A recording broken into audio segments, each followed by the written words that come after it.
All right, we got the right stuff here going at C2E2. We got Stanley and Chad, and they've put together something pretty impressive. So, Chad, tell me a little bit of what you got here. Well, this is what we're calling the Mark IV EVA EMU suit. It was developed for a TV show we did here in Chicago. It's called L5. It'll be premiering on the web pretty soon. I'm not really going to give out dates yet to pin us down because we're going to be done when we're done. I was the production designer for the program. I had to build 2 of these suits. These are actually handmade, one-off, customs. You got roller bearings at each joint, at the shoulder, at the waist. It's pretty extensive. The torso alone weighs about 52 pounds. It actually weighs about 1.5 pounds less than the actual spacesuit. So it's pretty impressive. It's a full enclosed helmet. Did all of our shooting here in Chicago. This is Stanley von Medvey. He's the brains of the operation. I'm just the muscle, really. Well, Stanley, how did this all come together then? Well, about in June of last year, we sat down with my good buddy Tom Tuschinski, who's our writer, and we just came up with this idea. We got real disappointed after finishing Lost. We didn't like how it ended, and we thought we want to make something that sticks to science fiction, that's hard sci-fi, and is also mysterious and keeps people gripped. So we thought, well, how can we do this? We ran a Kickstarter campaign, raised $10,000 to make the pilot episode, and we shot it over in January. The spacesuits were part of the budget. We needed to build 2 of them, and it's a really big, crazy, involved production. If you're interested in finding out more about it, it's www.l5-series.com. The series is called L5. The letter and the number, which stand for Lagrange point 5, which is a gravimetrically stable point in the Earth-Moon system.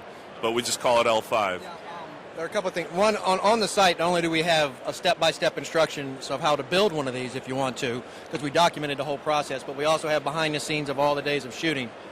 But one of the other things I really want to make sure people know about the show is it is really hard sci-fi. Stanley used to work with NASA. He designed payloads for a couple of rocket missions. We have ties unofficially to a lot of the scientific community on that side, and we're getting their advice on that.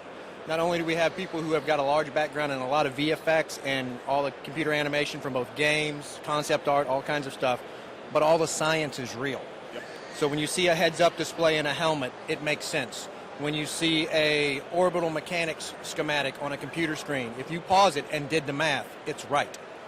We actually have people who are friends of ours who are doing all the math for us. And I'm talking about like 14 letters behind your name math. So if you like math and you like real stuff, this is what you want to see. I know that stuff. I like seeing that on TV too, and actually is the real deal. You can actually look it up. You know, you get that little sense of accomplishment. You go look it up, you find that's the real deal. You know, you get that. You feel you get a little badge. You know, you feel good about it. So, all right. History major time. Sorry about that. I got to do this. You said Mark III suit. So, what time period are we looking at for that? Mark III is the current spacesuit, actually. That's the Mark III. This is the Mark IV. The show set. What is it? Well, the crew departs 2030. The premise is essentially such that 40 astronauts leave Earth in about 2030 to explore Barnard's star. There's Alpha Centauri and Barnard's star. Those are the 2 close systems. When they return, they awaken from hypersleep, and they found that 200 years have passed on Earth.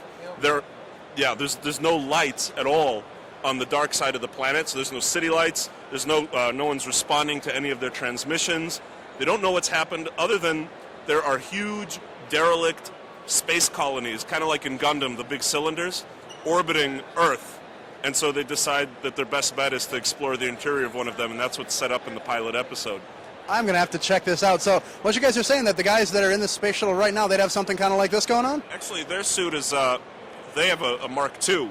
They're still using the Mark II EMU. The Mark III is part of the prototype series that's being developed at Dover and all the rest of the bases where they're doing all the Martian testing. Yeah. It's a rear hatch entry suit. It's actually a hard torso, so the torso is actually a composite. And the PLS, the primary life support pack, is actually a hatch. It's kind of like the Russian design. The Russians figured it out in the 70s with the Orlan. Rather than trying to wriggle through the waist of a suit and having 14 people staple you in it, you basically open a trap door in the back and step into it and close the door behind you and ta-da, spacesuit. Yeah. Well, that's a good idea. So NASA finally caught on to that idea, and that's where the Mark III comes in. And we just basically took the Mark III to its next progressional level when we designed the suit. And I got to tell you, it looks fantastic. So, guys, I'm totally going to check this out. That's L5-series.com. Correct.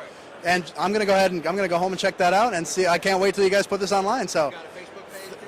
fantastic. Sounds good. All right. Thanks, guys, for coming out. Appreciate it.